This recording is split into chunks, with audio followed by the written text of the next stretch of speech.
Hola, sean bienvenidos y bienvenidas a esta clase de física. En esta vamos a estudiar algunos conceptos sobre la física del continuo. Vamos a estudiar qué son los objetos continuos y cómo esta noción de objeto continuo se deriva a partir de la noción de objeto puntual. Luego de eso vamos a ver cómo las leyes de Newton a través de la interacción entre estas partículas nos ayudan a comprender la noción de estado de la materia, lo sólido, líquido y gas. Sin entrar en muchos detalles, obviamente, porque para entrar en más detalle hay que entrar en las interacciones electromagnéticas y todo eso. No vamos a entrar en esos detalles, solamente vamos a hablar de fuerza entre partículas y la posición relativa y esas cosas, y a partir de eso vamos a explicar los estados de la materia. Y finalmente, a partir de eso, vamos a ver cómo esta ciencia se parte en dos y de ahí emergen la mecánica de sólidos y la mecánica de fluidos. Eso, aquí abajo en la descripción te vas a encontrar un enlace. Ese enlace dirige a mi página web donde está este video, más todo lo que estoy diciendo, todo lo que voy a ver en él, escrito en látex, así que se ve ordenadito y bien bonito. Y eso, si te gusta el video y sientes que aprendes harto, le das un like y le pegas una compartida. Y si no entendiste nada, ahí me preguntáis. Eso, vámonos a la pizarra para explicar todas las cuestiones. Hay una curiosidad en la naturaleza y la ciencia que lo estudia. Aquí está la naturaleza y quien lo estudia es la física. Se supone que la física basa su estudio en las cosas que son observables. Todo lo que es observable en la naturaleza es estudiado por la física. Ahora, en la física, sobre todo en la mecánica de Newton, todo el estudio se basa en el estudio de objetos puntuales. El lanzamiento de proyectil no es otra cosa que un punto de masa siendo disparado con una velocidad inicial y una posición inicial. Pero es un punto. Ignoramos su figura y su interacción con el medio. Cuando estudiamos los problemas relacionados a fuerzas, por ejemplo a una caja, y decimos acá hay una fuerza de roce, hay un rozamiento acá y le estoy aplicando una fuerza para agregarle movimiento, pongamos la fuerza aplicada y decimos, no, aquí por el producto del roce aparece una fuerza de roce en la dirección contraria y esta es debido al peso de esta cuestión, tiene una masa, acá ya aparece una fuerza normal, esta fuerza es mu por la normal, en la dirección opuesta a la fuerza aplicada y así. Pero esta cosa la tratamos como un objeto puntual, o sea, en el fondo esto se reduce a que acá hay algo, acá hay un punto al cual actúa una fuerza en una dirección, actúa una fuerza en otra y esta cosa tiene una masa. Hay una fuerza para un lado, hay una fuerza para otro. Y los famosos diagramas de cuerpo libre. En la mecánica tratamos todo como si fuesen puntos, pero recordemos, la física trata de cosas observables en la naturaleza, y en la naturaleza no existen los puntos. No hay puntos en la naturaleza. ¿Han visto alguno? Yo jamás he visto un punto en la naturaleza. Muy por el contrario, las cosas en la naturaleza son continuas. Uno no ve puntos. Lo que uno ve, por ejemplo, es una papa. Una papa sólida. Ahora, ¿por qué se utilizan tanto los puntos en la física? La razón es sencilla. La razón de la por qué se utiliza un punto en lugar de la papa es porque el punto nos ayuda a simplificar las cosas que están ocurriendo acá. Sabemos que hay una interacción del cuerpo con el medio, pero nosotros decimos, bueno, si esa interacción es tan pequeña que no se nota, ¿a qué nos importa la forma, no es cierto? Lo mismo acá, a nosotros no nos interesa saber tanto la figura, solamente nos interesa qué tanta fuerza va a provocar el roce. Cuantificada esa fuerza ya no nos interesa la forma del cuerpo. La noción de objeto puntual emerge como una simplificación. Usamos el punto porque nos facilita la vida. Nos olvidamos de la figura del cuerpo para resolver los problemas. Sin embargo, hay cosas que no se pueden estudiar como puntos. Por ejemplo, el chorro de agua saliendo por una manguera no puede ser un punto. No es como una piedra que está volando. Un cuerpo que se sumerge en una tina tampoco es un punto. Y así con muchas otras cosas. Sin embargo, la comprensión de estos objetos que llamamos continuos se puede derivar a partir de lo que ya sabemos sobre objetos puntuales. ¿Qué es un objeto continuo, decimos? ¿Qué es un objeto continuo? Un objeto continuo es una colectividad, ¿cierto? Es una colectividad de objetos puntuales. O incluso decimos de objetos, en vez de puntuales, decimos que son pequeños en tamaño, como puntos, pero a su vez grandes en número. Y estos objetos están dispuestos de tal forma que simulan una continuidad. Estos bichos están dispuestos de tal forma que simulan una continuidad. Imagina que vas a la playa y recoges granos de arena. Tú puedes distinguir los granos de arena porque está a la resolución de la vista poder distinguir cada grano. Pero ahora imagina que cada grano de arena se divide a la mitad. El granito de arena, todos los granitos los divides a la mitad.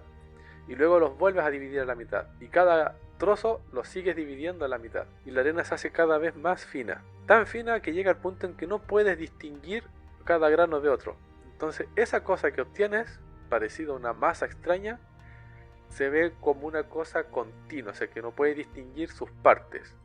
Como por ejemplo el agua. El agua la vemos como una cosa continua porque no somos capaces de distinguir cada una de las moléculas porque son muy pequeñas. Y esto hace sentido con esto que está aquí, dispuestos de tal forma que simulen una continuidad. ¿Qué significa eso? Que simulen una continuidad. Una forma rápida de entender esta cuestión es que la distancia relativa entre las partículas sea mucho más pequeña que la extensión del cuerpo completo. Si la distancia entre las partículas, la distancia promedio entre las partículas fuese del orden del sistema completo, entonces ya no diríamos que es continuo. Pero como en el agua o como en la arena, muy fina, ¿no es cierto? Muy fina, tan fina que no somos capaces de distinguir las partes y están todas juntas, la distancia relativa entre las partículas, las que están adyacentes, es tan pequeña relativa al tamaño del sistema que los percibimos como un continuo. Entonces eso quiere decir que esas partículas están dispuestas de tal manera que simulan una continuidad.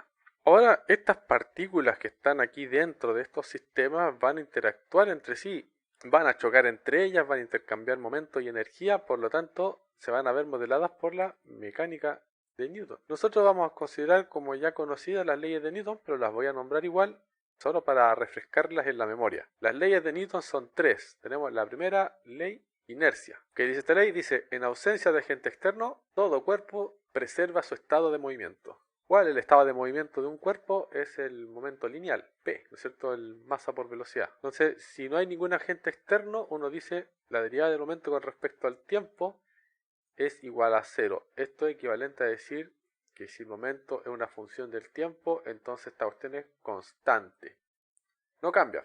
La segunda ley de Newton, segunda ley, fuerza y masa. Si el estado del movimiento de un cuerpo cambia, será por la acción de una fuerza. Y esta fuerza va a ser equivalente a la variación del estado de movimiento en el tiempo. O sea, si el estado del movimiento cambia, quiere decir que hay una derivada, ¿no es cierto? La derivada del momento lineal con respecto al tiempo va a ser igual a la fuerza. Esta cosa es el cambio del estado de movimiento. Recordemos que derivada con respecto al tiempo significa cambio en el tiempo. Entonces, si el momento lineal, el estado de movimiento está cambiando, entonces ese cambio es la fuerza aplicada. De aquí viene el famoso F igual a m por a, porque como el P igual a masa por velocidad, uno hace d de t de masa por velocidad y uno utiliza las leyes de las derivadas. Uno dice, bueno, si la masa es constante, esto te queda de inmediato m de v a de t. Y esto de acá es la variación de la velocidad, y la variación de la velocidad es la aceleración. Ahí te queda el m por a. Y finalmente está la tercera ley, acción y reacción. Esta dice, a toda fuerza acción le corresponde una igual y contraria reacción. Esto lo empezamos diciendo así, tenemos una fuerza acción, esta cosa va a ser igual a una fuerza reacción, pero esta fuerza reacción va a igual y contraria, o sea, quiere decir que lo obvio, si esto lo paso restando por el otro lado, fuerza acción menos fuerza reacción es igual a 0. En realidad uno le pone el menos y aquí dice más, la suma de estas dos te da 0. ¿Qué quiere decir esto? Que todas las fuerzas sobre un cuerpo se dan de a pares. Y hay un niñito parado sobre el hielo, y hay otro niñito parado sobre el hielo, y un roce. Y este va y le aplica una fuerza hacia allá, aunque este no haga nada, él va a sentir una fuerza igual y contraria. Y si uno suma estas dos fuerzas, pongámosle F1 y F2, F1 más F2 va a ser igual a 0. Si uno empieza a sumar más niñitos, va a tener algo así, sumatoria de todas las fuerzas igual a 0. Esas son las tres leyes. Ahora, ¿cómo nos ayuda esto a comprender los tipos de cuerpos continuos en la física? ¿Cómo comprendemos esos cuerpos? Veremos que los cuerpos continuos se clasifican en dos especies. Aquí, cuerpos continuos. Se clasifican en dos grandes especies. Hay uno en que la posición relativa entre las partículas es constante. Imagínate una red cristalina o... bueno, no es cristalina, pero esta posición, esa distancia y estos ángulos siempre son iguales. Decimos, la posición relativa entre las partículas tienden a permanecer constantes. Ahora, a menos que ocurra algo, a menos que, ¿qué tendría que ocurrir para que esta cosa no permanezca constante? A menos que se aplique una fuerza externa, ¿cierto? Se aplique. Ahora, esto no nos dice todo, a menos que se aplique una fuerza externa. Si la fuerza externa cede, ya no está, entonces va a pasar algo. En este cuerpo van a haber presentes unas fuerzas de restitución y fuerzas disipativas. Las fuerzas de restitución van a tratar de regresar el cuerpo a su forma original. Las de restitución se oponen a la fuerza aplicada externa.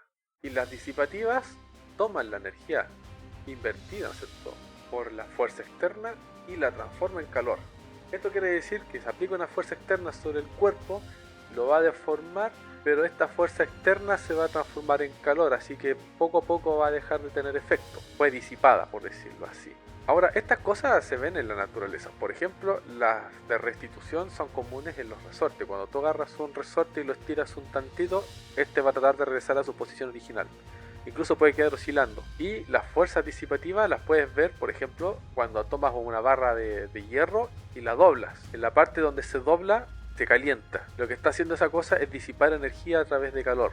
Ahora, cuando los cuerpos se deforman y emiten calor, por lo general quedan deformados para siempre. Tú agarras una barra y la doblas, una barra de fierro, esa cosa va a quedar con esa forma, porque la restitución no fue capaz de regresarla a su forma original, así que fue la disipativa la que liberó la energía que se estaba aplicando sobre ella. En cambio, en el caso de un resorte, lo que está ocurriendo es que el resorte está continuamente tratando de restituir su forma, y no están actuando tantas fuerzas disipativas, o sea, el resorte no se va a frenar, por decirlo así. Si es ideal, va a seguir rebotando. Son casos extremos. Cuando tú le pegas una plasticina, la plasticina se deforma, pero queda con esa figura para siempre. Ocurre que la fuerza de restitución en una plasticina es muy pequeña, porque opone poca resistencia, y por lo tanto tampoco tiene que disipar tanta energía para dejar de doblarse. Siempre que hay deformación, hay alguna fuerza disipativa actuando, o sea, deformaciones permanentes, porque la fuerza necesaria para recuperar su figura se perdió. Ahora, el segundo grupo, tenemos los cuerpos continuos. Aquí están los que la posición relativa entre las partículas permanece constante. El segundo grupo es la posición relativa varía. Vamos a poner aquí la posición relativa entre las partículas varía, aún en ausencia de fuerza externa. ¿Qué quiere decir esto? Estas cuestiones se están moviendo, o sea, si tiene un contenedor y acá las partículas se están moviendo, esta cosa va a ser de esta segunda naturaleza. La posición relativa entre las partículas está cambiando, y sobre ellas no se está aplicando ninguna fuerza, están aisladas. Ejemplo de esta cosa puede ser el aire o el agua. De estas cosas tenemos dos clasificaciones obvias. Los primeros son sólidos y los segundos se llaman fluidos. Y tenemos que los fluidos también se dividen en dos especies. Fluidos, estos son líquidos y gases. Los sólidos también se dividen en especies, se dividen en cosas, pueden ser amorfos o cristalinos. Por ejemplo, la sal está formada por redes cristalinas, cúbicos. En cambio, algo como una roca, no, la roca no, porque depende de lo que esté compuesta. Un pedazo de goma, las partículas que la componen no siguen una estructura ordenada. Y así pueden haber más clasificaciones según la forma de ser de las partículas que componen el objeto. Pero los fluidos se dividen en dos especies muy fáciles de distinguir. Están los líquidos y los gases. ¿Cuál es la diferencia entre un líquido y un gas? En los líquidos, si bien la posición relativa cambia, hay algo que permanece constante. La distancia relativa es constante. ¿Qué quiere decir esto? Si tienes un vaso con agua, aquí está la agüita, las partículas de agua se mueven libremente, pero la distancia entre las partículas, la distancia promedio entre todas las partículas, tiende a ser la misma. Pueden acercarse, pueden alejarse, pero la distancia en promedio de todas ellas es constante. Esto tiene una implicancia. Esto implica que los líquidos tienen un volumen determinado. Este volumen puede cambiar con la temperatura, pero generalmente cambia muy poco, a menos que sea el mercurio. Ese tipo se hincha con un poquito de calor al toque, pero tiende a permanecer constante a temperatura constante. En cambio, los gases, estos desgraciados, son libres. Si tú tienes una botellita con un gas y esta botellita la pones en una botella más grande, en principio las partículas del gas están aquí rebotando, dando vueltas. Pero si tú rompes esta botella, la partes en dos, las partículas del gas van a llenar de inmediato todo el espacio disponible. ¿Qué quiere decir esto? que las partículas se separaron simplemente por su propio movimiento, están rebotando contra las paredes. Aquí la distancia relativa entre las partículas ya no es constante. Los gases van a ocupar el volumen que tengan disponible. Si yo rompo el contenedor, el gas se va, se dispersa. Una cualidad para el gas, a diferencia del líquido, es que si aquí tengo un contenedor y aquí tengo dos contenedores. Uno tiene gas y el otro tiene líquido. Aquí está el líquido y aquí está el gas.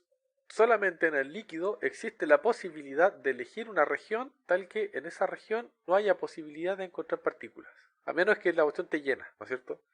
En cambio, con el gas no importa qué tan pocas partículas tenga. Si yo elijo una región, por esa región siempre va a estar la posibilidad de que pase una partícula del gas. Esa es una diferencia crucial entre líquidos y gases. Ahora, ¿recuerdas que antes por aquí hablé de fuerzas disipativas en referencia a los sólidos?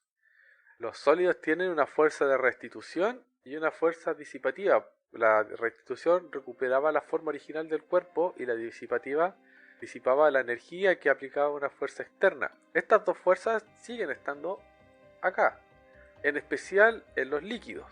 En los líquidos hay una fuerza de restitución, pero esta fuerza es débil porque no es capaz de mantener las partículas en la misma posición relativa, aunque sí es lo suficientemente fuerte para mantener la distancia promedio. Pero también está las fuerzas disipativas. Debido a las fuerzas disipativas tanto en líquidos como en gases, emerge el concepto de viscosidad. A mayor sea la fuerza disipativa dentro de un líquido o de un gas, más viscoso es. ¿Qué quiere decir esto? Que si yo tengo un cuerpo en movimiento dentro de este fluido, puede ser líquido o gas, y acá tengo un objeto moviéndose, pongámosle una pelota, esta cuestión va a ser frenada por la viscosidad, va a producirse una especie de fuerza de roce, y esta cosa disipa temperatura, las cosas se calientan con el roce. Así, el estudio de todas estas cosas es lo que llamamos la física del continuo. Y en esto vimos que se ven involucrados los tres estados de la materia: sólidos, líquidos y gases. La física del continuo, como he dicho, se divide en dos partes. Por aquí arriba está la mecánica de sólidos y acá abajo está la mecánica de fluidos. Y esta mecánica de fluidos también se puede dividir en dos partes, una para los líquidos y otra para los gases. Para los líquidos tenemos la hidráulica y para los gases tenemos la neumática. Y bien, dejaremos esto hasta aquí por ahora. Adiós.